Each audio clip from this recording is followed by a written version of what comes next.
سیوم مرد پرزیدنت جمهوری تاجیکستان پیشوای ملت محترم امامعلی رحمان در دایره سفر کاری در شهر و ناحیه‌های ولایت سوخت در دهه شمس‌آباد دهات اسماعیلی ناحیه باباجان غفورов مرکز سلامتی را مورد استفاده قرار دادند. به سرور دولت محترم امامعلی رحمان اطلاع داده شد که بنگاه طبی در یک جای ناآباد دهه با مبلغ‌گذاری مقامات اجرایی محلی حاکمیت دولتی ناحیه باباجان غفورов و اشتراک فعال ساکنان بنیاد کرده شد.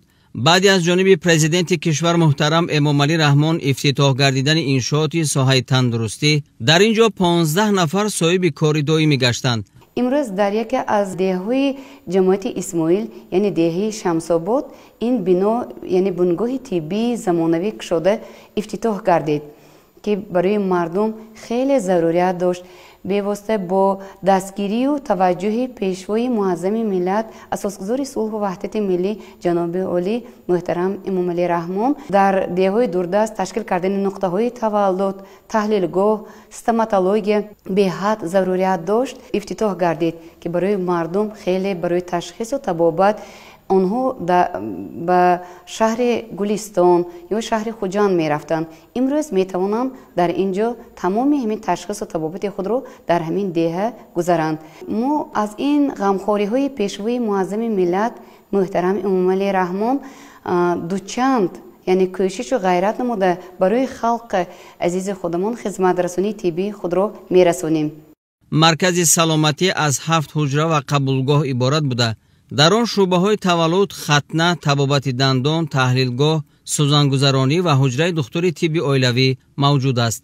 طور اطلاع داده شد مرکز سلامتی در مساحت نزدیک 1 هکتار بنیاد گردیده به 4500 نفر ساکن دهه شمس‌آباد خدمت معاصری طبی میرساند. قبلا ساکنان دهه به شهر و ناحیه‌های دوردست ولایت رفته از تشخیص گذشته و طبابت میگرفتند. اکنون با شرافت دستگیری پیشوای ملت محترم امامعلی رحمان این مشکلات آنها حل خود را پیدا کرد.